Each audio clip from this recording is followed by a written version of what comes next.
விளக்கெண்ணெயில் நன்றாக காட்டாமணக்கு இலை வதங்கிவிட்டது. அதை நாம் தனியாக எடுத்துக்கொள்ளலாம்.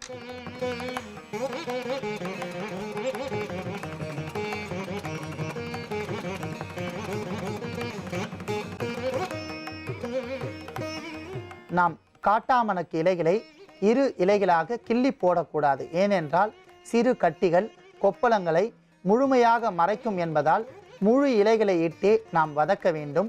இப்பொழுது மிகவும் அற்புதமான முறையில் மருத்துவ குணங்கள் உள்ளடக்கிய காட்டாமணக்கு இலைகளை நாம் நன்றாக விளக்கெண்ணெயில் வதக்கி தனியாக எடுத்து வைத்துள்ளோம்.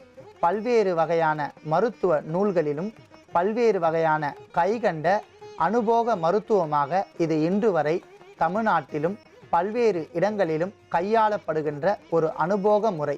வலியில்லா ரண சிகிச்சை என்று ஒரு பெயர் உள்ளது. வலியே இல்லாமல் ரணத்தை அறுவை சிகிச்சை இல்லாமல் ஆற்றக்கூடிய மிகவும் அற்புதமான ஒரு எளிமையான ஒரு முறையாகும். நாம் ரணங்கள் மற்றும் கட்டிகள், ராஜப்பிளவை என்று சொல்லக்கூடிய கட்டிகளுக்கு இந்த இலையை நன்றாக விளக்கெண்ணெயில் வதக்கி முழுவதுமாக கட்டி உள்ள இடத்தில் நாம் பற்று போன்ற அளவில் போட்டு வந்தால் படிப்படியாக 1, 2, 3 நாட்களுக்குள் வீக்கங்கள் தணிந்துவிடும். கட்டிகள் இருந்த இடம் தெரியாமல் மறைந்துவிடும். மேலும் அளவிற்கு அதிகமாக கட்டிகள் வீக்கமாக இருந்தால் அதில் இருக்கக்கூடிய நச்சுத்தன்மையை பூரணமாக இழுத்து கொள்ளக்கூடிய ஆற்றல் இந்த காட்டாமணக்கு என்கிற இலைக்கு உள்ளது. அற்புதமான இந்த இலையை கொண்டு மிகவும் எளிமையான முறையில் ரண சிகிச்சைக்கு மிகவும் அற்புதமான முறை.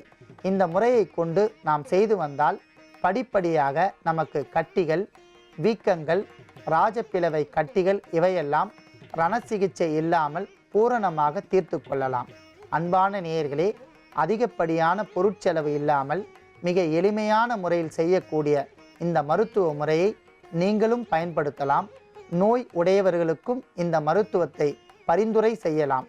நோய் உடையவர்கள் மருத்துவத்தை பயன்படுத்தி நோயின்றி வாழ வேண்டுகிறேன். நன்றி, வணக்கம்.